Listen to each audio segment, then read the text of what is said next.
new and YouTube and Facebook under the Let Me Bend Your Ear podcast. You can listen wherever you get your podcast. Please rate and review the show on your app of choice. You can email the show at bendyyourearpodcast@gmail.com. Please visit the podcast website at letmebendyyourear.com. All the episodes are available there. On this episode, I'm going to review Oppenheimer, the latest film by writer-director Christopher Nolan. Now, if you listen to this podcast over any particular period of time, I am a big fan of Christopher Nolan. I've only actually reviewed, it's funny, since this podcast has aired, I've only reviewed one Nolan film on this podcast, which is Tenet, which is the film previous to this one, which came out actually at the height of the pandemic. And you can go back and listen to my review of Tenet on this podcast. I did review it then.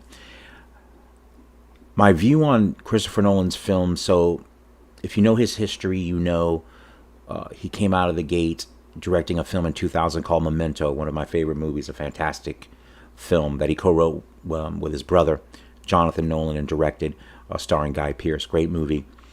It's told in reverse. The narrative is told in reverse. And it's a very, very good movie, very ingeniously constructed. And as if you know, Nolan's, film, his style has been complex narratives, and obviously he's got the 3 Batman films that he directed that are straightforward action dramas that are fantastic as well. But he's got Inception, he's got quite a great filmography. Now, after The Dark Knight, so you have The Dark Knight Rises, which I was a fan of. I know a lot of people aren't. So for me, the films after The Dark Knight I've had varying degrees of my opinions of them, and like I said, I'm not going to give a review of every one, but after Dark Knight, he's done Interstellar, Dunkirk, Tenet, and now this film, Oppenheimer. So before I get into talking about Oppenheimer, so my view of Nolan's films post The Dark Knight and before this one have been, and I tweeted about this earlier, the films have all been very interesting, and I always look forward to a Christopher Nolan film. The other thing I've preached on this podcast, and I see it, when you read on film Twitter and online, is the importance of original stories being told on screen that people will want to come see in the cinema. And of course, if you followed the whole Barbie Oppenheimer kind of hype, I know there's a lot of people that are happy about it, that are people that are cynical about it. I choose to take the opinion, anything that drives people to go to the movie theaters is good. I am a big fan of the movie experience. As a movie fan my entire life, I think the movie theater experience is central to my enjoyment of films. Not that I can't watch them at home or through streaming, which is fine, which is just another way to get to movies, which I think is not bad either. But I would never want to see the movie theater experience go away. And the incredible success of both Barbie and Oppenheimer this opening weekend is a testament that if you make interesting original films, people will come see them, and that's very, very encouraging. So on that side note, I'm very happy to see that happen this weekend. But again, on Nolan's film specifically, like I said, Tenet, I gave a spoiler alert, I gave a 3-star out of 5 of that one. Like I said, you can go back and listen to it. There were things about it that I loved, but it was just, I thought, too intricate for its own good, in my opinion. And I know a lot of people love Tenet. I liked it, but didn't love it.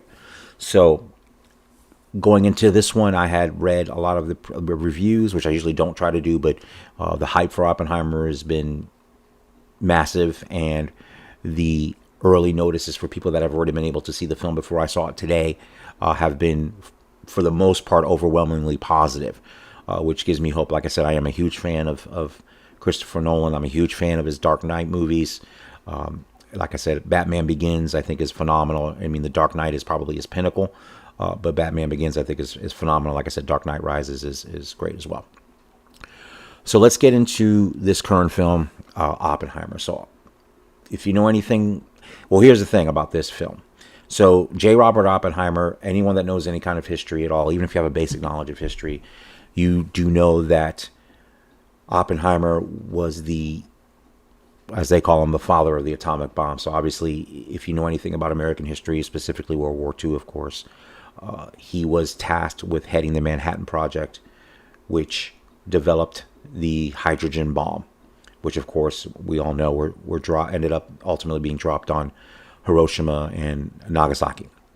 So and what I think me and a lot of people that are watching this movie are going to realize is, other than that, most people don't know much about Oppenheimer, including me. I don't. And it's funny, the only other experience I've had in a film with this, and it's been so long since I've seen it, and I may review it down the road since I'm going to be reviewing this movie, and a lot of people don't know it, is Fat Man and Little Boy, which of course were the names of the two atomic bombs that were dropped on Hiroshima and Nagasaki. So there was a film, I think it came out in 1988, called Fat Man and Little Boy, starring Paul Newman and Dwight Schultz from the A-Team fame, actually, as Oppenheimer in that film. So that tells that story of the Manhattan Project as well. It was directed by Roland Joffe, a great director who directed The Mission, Killing Fields, very good director, and directed this film as well, which I remember to be very entertaining or good, and kind of told that story as well. It's been so long since I've seen it. So even seeing this film, Oppenheimer by Christopher Nolan, it's a new experience in the sense that it's been so long since I've seen that film. I saw it in the theater, and I don't think I've seen it again since then. So I'd have to completely rewatch it, and it would be like watching it for the first time because it's been so long since I've seen it. But obviously, my knowledge of Oppenheimer is probably like most people's, unless they're a scholar of that time, which is, the developer of the atomic bomb. So as this film opens, you have Oppenheimer. So the way Nolan does it is he's got three main narrative strands that are occurring at the same time, and it bounces around back and forth in time. So you've got Oppenheimer, the young Oppenheimer, studying in Europe, and he is a theoretical physicist, and he is pioneering research into quantum mechanics. Now, he's in Europe because there's no one taking up that study in America. And of course, the foremost theoretical scientist at that time, of course, was Albert Einstein, and of course his theory of relativity. So Oppenheimer, of course, is kind of the next generation coming up after Einstein, and a lot of his theories that Oppenheimer opined on kind of not discredited, but were a challenge to Einstein's theory of relativity. So basically, for lack of a better term, to apply it to regular stuff, Oppenheimer's a new kid in town, kind of the new genius, and Albert Einstein is the old guard. And as portrayed in Oppenheimer, they have a friendship, I think. I don't know if it's the right word, but it's definitely they have a kinship through their shared knowledge of science. And him and Einstein are close. They talk about things. And as the movie opens, he is being appointed by Mr. Strauss to head a nuclear institute. So this part of the film takes place after the war. So you get that story of him considering taking that position. And this is post-World War II, of course, after the bombs are used. Then you have the story of the young Oppenheimer who's recruited by General Groves of the U.S. military to set up the Manhattan Project. So you have that strand going as well. And you also have Strauss in a confirmation hearing. He's trying to be confirmed to a cabinet post under Eisenhower for a Commerce Commission. So they're asking him questions about Oppenheimer. So you have those three narrative strands going at the same time as the movie progresses. So Nolan uses a technique of using color for certain aspects of the film and black and white for other aspects of the film for specific points of view. One is subjective, one is objective. And he talks about that, and when he wrote the script, how he was doing that, to write it in the first person and to write it in the third person. So he talks about that in interviews before this movie came out. So those are the narrative strands that are going on. So the first thing I want to say about Oppenheimer is the cast is enormous. Like, there are people in there, and then there's one cameo that I'm not going to say, it's because it's so unexpected, for the actor that plays Harry Truman in one scene. But there's cameos by actors, like big actors in this movie. So obviously Christopher Nolan commands a lot of respect in the film world, and I think people are anxious to work with him and are willing to do so. Because one of the things that I've talked about is about, like I said, original mid-budgeted films, dramas aimed at adults, which is exactly what Oppenheimer is. A drama aimed at adults. But the thing is, and I talked about this online as well, that I'm sure that this is not considered a mid-budgeted film. I guess, and I'm using the term probably even from the 80s. I think for me, a mid-budgeted film is anywhere from 30 million to 50 million. assuming 100 million is a standard on a film. I'm thinking 30 to 50 million is a mid-range budgeted film, because that allows you to have lower expectations for profitability on the movie. If you believe the Hollywood economics that you have to double the budget before you turn a profit, I don't know if I believe that or not, but that's the line that they've always put out there. So obviously, if you have a $30 million film, if you can hit 60 million, and everything after that is going to be profit, and that's before it hits foreign markets, and then of course home video, DVD, Blu-ray, etc. So what I did find out, and I think this is correct, I think it's a pretty reliable source. I think this film was budgeted at $100 million, which I was actually surprised it was that low. But I've read a couple of articles about Nolan, and from what it appears, and this is a good lesson for a lot of these people that make these $300 million budget, if you believe that's the budget as well, whether it's a superhero film or something else. It's $100 million, and Christopher Nolan basically says in an interview, I give them a budget, I tell them what we can do it for, and that's why I don't really have much problems with securing financing. Now, granted, one of it is because he's Christopher Nolan, and that gets him in the door, but I think what he's trying to say, and I think it's good advice for filmmakers regardless, is he tells them, I'm going to make it for $100 million, I don't need any more money, that's all I need, and I'll get it done for that. And then he delivers. He's very pragmatic about that. I think he is someone that is, and I think that's what's been the secret to his success. I think he of anybody has earned the clout to probably say, I need a $200 million budget, $250 million budget, and they would probably give it to him.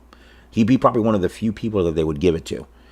But he doesn't do that. Instead, he goes, this is the budget. And still a big budget. Not to say $100 million is not a big budget.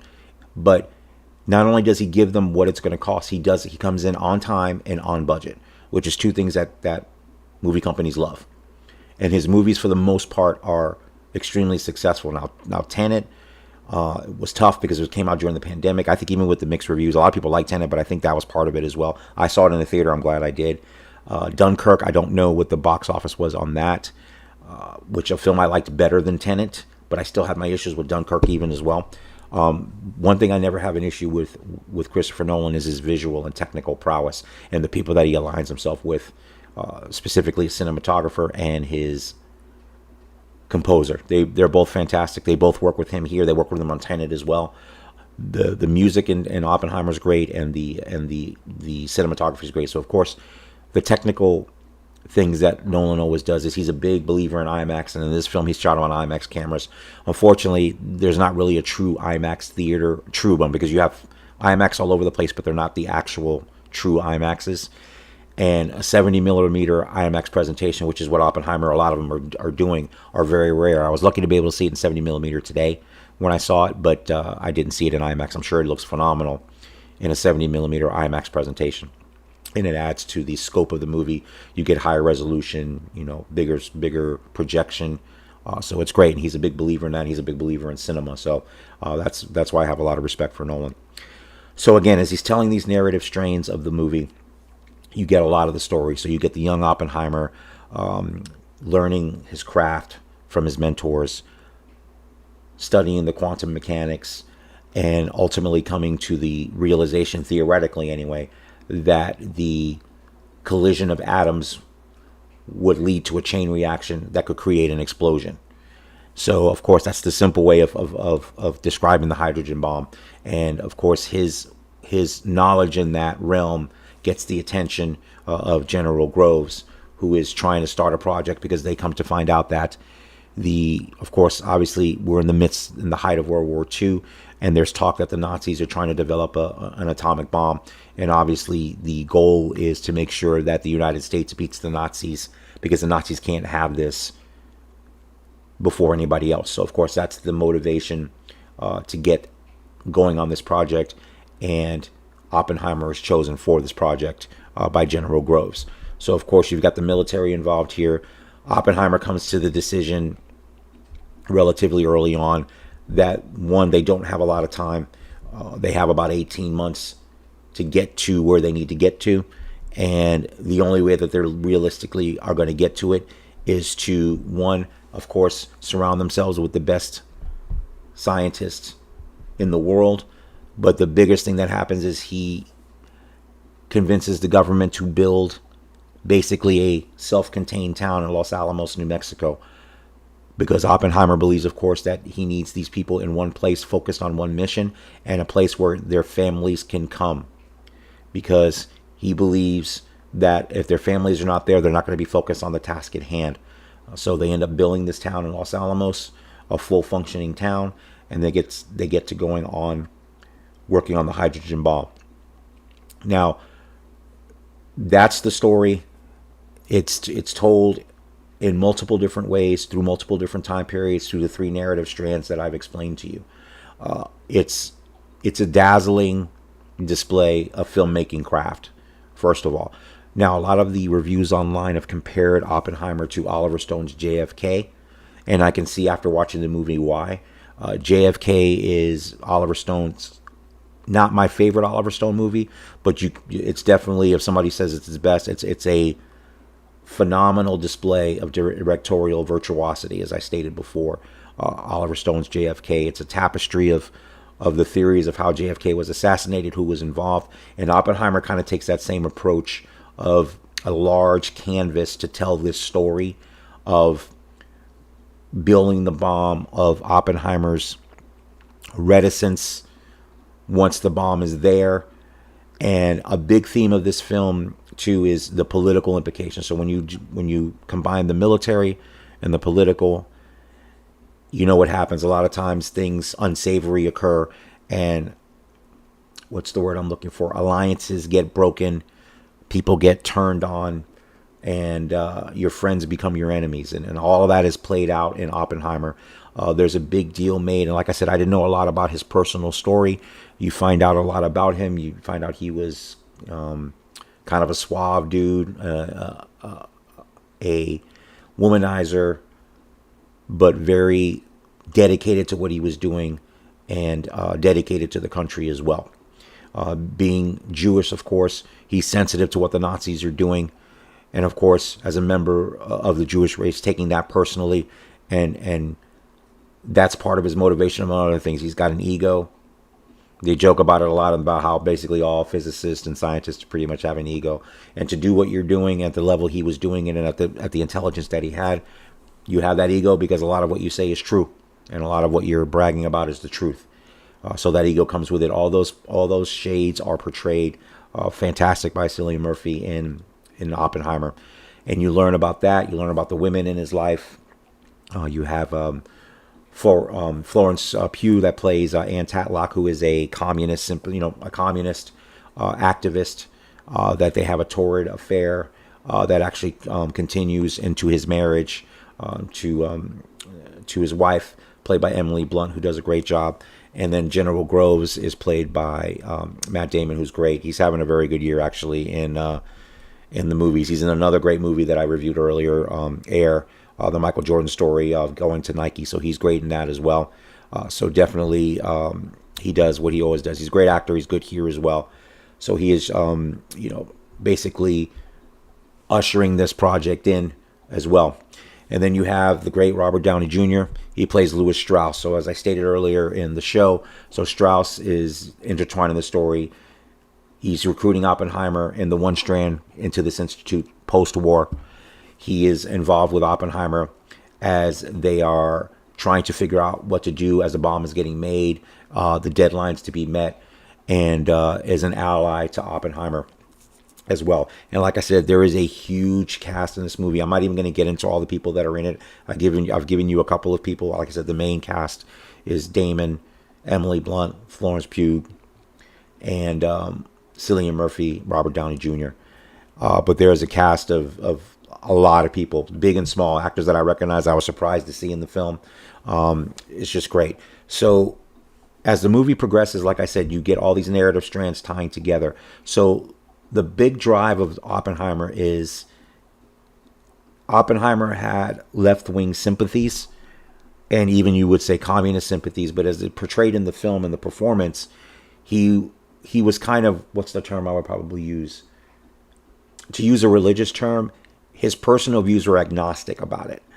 He understood and maybe even agreed with some of the communist or left-wing sympathizers who were looking at it from a American perspective, as far as being for the little guy, being for the worker, and not from the worldwide perspective, where you had, this, of course, the Soviet Union and the things that would happen for human rights under communist regimes. So, but he was a great thinker, and he would look at all things. And it's funny, I think it does apply.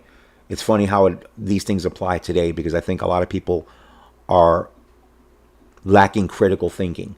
And this movie is all about that. It's all about, of course, with science and what you can prove in mathematics. It's about critical thinking about problems. How do you solve problems? There are multiple ways to attack a problem and trying to find the best solution of a problem. So I find it very apropos that the narrative drive of Oppenheimer is his ability to look at things in a non-emotional, scientific way to get the best solution to where you're going, to get the best avenue to reach a solution. And in this case, what is the best use of creating this bomb and what this bomb is going to be used for, and then questioning the end result. Now, the thing in the movie that's great is the movie challenges Oppenheimer's, I don't even know what the word is, kind of his agnostic feeling toward it. There's a lot of characters in the film that push him to try to make a decision, especially people that are not really for this bomb getting created. Not because they don't understand what's going on and why it's being done, but they're worried about the aftermath of what happened when this thing is created. And there are several characters in the film, including his wife, that kind of question him and question his motives and kind of question what effect this will have on the rest of the world for the rest of time. And that's a question that Oppenheimer asked, and I think Nolan asked as well. And especially that reticence and that him questioning that openly will come back to haunt him in the third act of Oppenheimer. And that's really the drive of the third act of the film, where you see the government go after him for his doubts about the bomb and things that were said or used against him. And then he is on trial essentially for his reputation. And that's basically what you get with this film. And let me tell you, it's 3 hours that flew by. And if you've listened to any episode in the last year of this podcast, I've harped on this, and I've even harped on it for movies that Nolan directed, specifically Tenet, that movies have gotten way long, and that there's nothing. I'm like, you can tell a story in 90 minutes, it's okay. Except when you do it well, like here. And it's funny that I've reviewed Mission Impossible, which is 2 hours and 45 minutes, and loved every second of it. This movie is 3, and I loved every second of it. It was fantastic. It was riveting. The acting across the board is fantastic, from the lead performance of Cillian Murphy to Matt Damon to Emily Blunt. And like I said, I'm not even going to get into the cast as much as I normally do, because I'd be here for another 20 minutes trying to tell you all the people that are in this movie. And you can tell, and they all came ready to go. And it's just a riveting portrayal of the making of the atomic bomb. And more than that, though, it's a story of a person, which is always riveting in films like this, is a person that's driven, that's a genius, that's on another plane of intelligence from the rest of the world, and creates something that essentially stops a war, but unleashes something that nobody, I think, really wants in the future. So it's just all of that storytelling is fantastic. And it was so great for me when I watched this movie to be that happy about it, because like I said, I'm a huge fan of Christopher Nolan. I have been less enthusiastic about his last couple of movies. Like I said, all interesting, none of them bad. Just I haven't been able to connect to them in a meaningful way. Oppenheimer is an exception. As I stated when I first got out of the movie today, my quick reaction, this is Christopher Nolan's best film since The Dark Knight. And it's fantastic. And I highly recommend you see it on a big screen. Don't wait for Blu-ray or streaming. See it in the theater. Not because I want you to go to a theater, even though I want everybody to see great movies in theater. This movie needs to be seen in a huge theater with a big screen. If you can do 70 millimeter, that's great. It's a fantastic movie with fantastic performances, great technical work all the way around. Like I said, the cinematography, the music actually is great as well. I know he's used this composer for the last few films. It's just fantastic. The movie is just, like I said, the 3 hours flew by. It was a fantastic film, and I've been on a roll. Like I said, this is one of the best movies of the year. It is one of the best movies of the year. One of Christopher Nolan's best movies.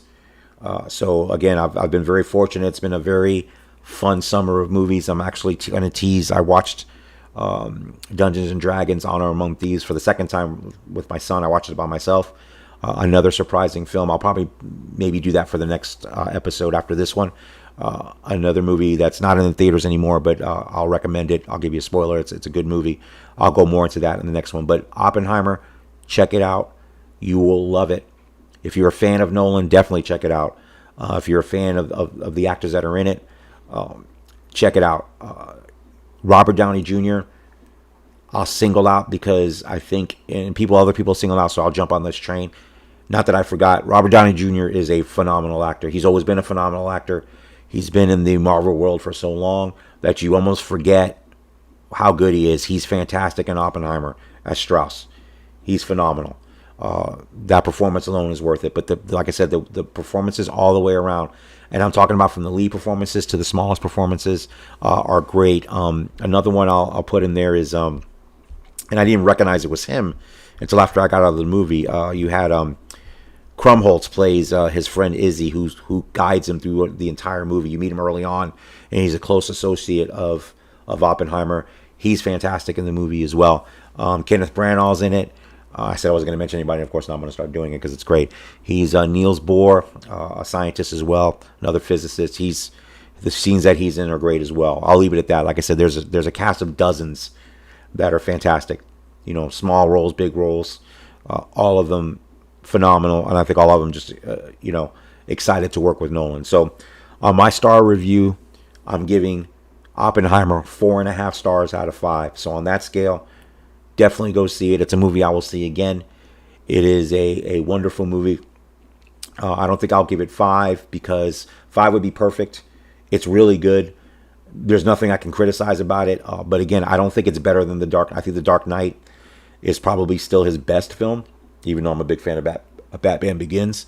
So Dark Knight will probably be a 5-star. I haven't read it for the podcast, but that'd be 5. But this is nearly perfect. It's really, really fantastic. Like I said, I don't think I have any quibbles about it at all. I think the only thing I noticed, which was not a quibble, is that I think the movie went on a little longer than I thought that the end was going to be. But it wasn't anything where I was like, why did they do that? I thought there was an end point there, and then it kind of went on to do something else to kind of finish a storyline up, which was not a problem. It's not a criticism, just something I noticed. But yes, Oppenheimer is fantastic. Everything that I read was correct. It is fantastic. It is one of his best movies. And of course, it's one of the best movies of the year. I'm sure it's going to be nominated for dozens of Academy Awards. I have no doubt about it. So again, I'm giving Oppenheimer 4.5 stars out of 5. So again, definitely check it out in the theaters. It's a fantastic film. You will love it. If you're a fan of Nolan, like I said, you'll love it as well. So definitely check out Oppenheimer. 4.5 stars out of 5.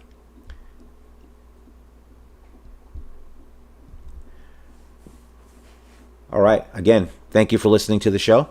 You can follow the show on Twitter, Instagram, YouTube, and Threads.